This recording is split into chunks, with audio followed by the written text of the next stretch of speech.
আত্মাক নামন্ত কৰি সমস্তকে পায় শব্দে উত্তৰণৰ উপায় হৰণ হৃদয় পদ্মত ধৰে কৃষ্ণৰ চৰণ এই ভকত শব্দটো লগ লাগি কি হৈছে ভকত হৈছে সেই ভকতে ধাৰণ কৰিছে ভগৱন্তৰ বাণীসমূহ আৰু ভগৱন্তৰ বাণীসমূহ ধাৰণ কৰা ভকতক যদি আমি দৰ্শন কৰোঁ তেখেতৰ যদি কথা আমি মানো তেতিয়াহ'লে কি হ'ব আমি এই সংসাৰ সাগৰখন পাৰ হৈ যাব পাৰিম কেনেকৈ পাৰিম ভগৱন্তই যদি আমাক দয়া কৰি আমাক পাৰ কৰাই দিব ভকতেও পাৰিব কেনেকৈ পাৰিব আপুনি চাওকচোন আমি যদি শিৱসাগৰলৈ ওলাই যাওঁ ৰিক্সা এখন চলি থাকে ৰিক্সা চলাই থকা মানুহটোকে আমি মাতি দিব বেটি আমি আমুকলৈ যাব চাৰিআলিলৈ যাম কিন্তু মানুহটোৰ নামটো ৰিক্সা নহয় মানুহটোৰ নামটো বেটেৰী নহয় হয় নহয়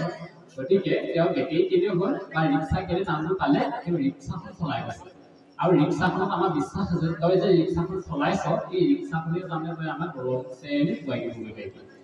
সেইকাৰণে ভকতক দৰ্শন কৰিবলৈ এইটো আমাৰ বিশ্বাস হয় যে সেই ভকতজনে অন্য একো কোৱা নাই একো চিন্তা কৰা নাই তেখেতসকলে কি কৰিছে ভগৱন্তৰ গুণনাম শ্ৰৱণ কীৰ্তন কৰিছে হৃদয়ত সেই চৈতন্য মূৰ্তিক ধাৰণ কৰি লৈছে গতিকে তেখেতৰ কথা যদি আমি শুনো তেখেতৰ কথা মতে যদি আমি আগবাঢ়ি যাওঁ তেতিয়াহ'লে আমিও এই সংসাৰ সাগৰখন পাৰ হ'ব পাৰিম গতিকে সেইকাৰণে ভকত ভগৱন্ত একেই যেনেকে ৰিক্সাখনৰ মানুহটো একেই হৈ থাকিলে এটা মুদ্ৰা ইপিঠি হৈ থাকিলে গতিকে তেনেধৰণে আমি সেই ভকতকো একেই হিচাপে আমি গণ্য কৰিম আৰু সেই ভকতক যদি আমি দৰ্শন লাভ কৰোঁ দৰ্শন লাভ কৰাৰ লগে লগে আমি কি কৰোঁ ইয়াত কৈছে যে তোমাৰ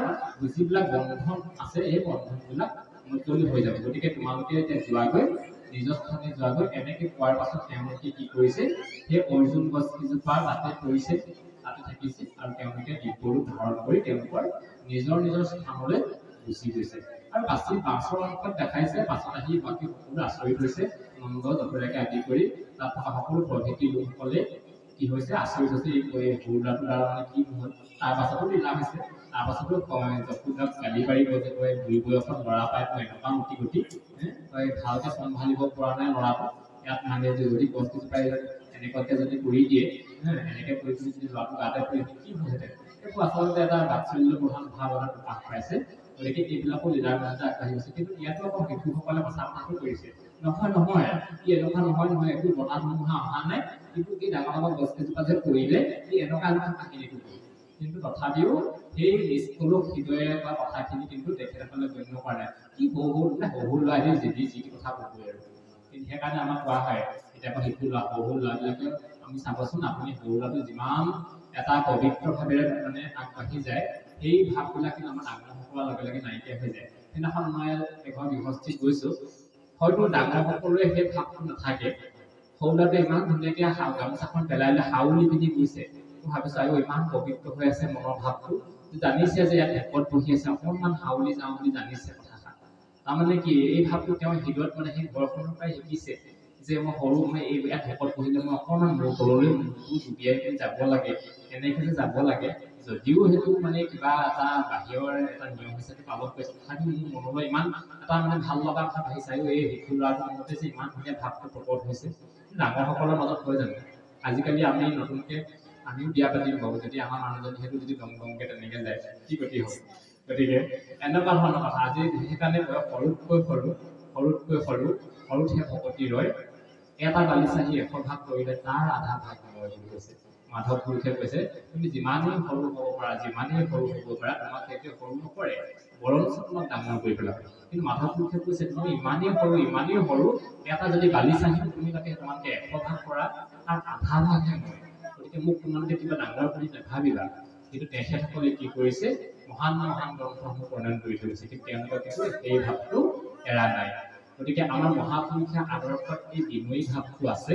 বিনয়ী ভাৱৰ জৰিয়তেহে ভগৱন্তক পাই শ্ৰদ্ধাৱান মাধৱী জ্ঞান বুলি আমি পঢ়ি আহিছোঁ শ্ৰদ্ধাৰ জৰিয়তেহে আমি জ্ঞান লাভ কৰিব পাৰিম গতিকে ভকতক যদি আমি যুৱ প্ৰজন্মই শিশুসকলে কুমাৰসকলে যদি আমি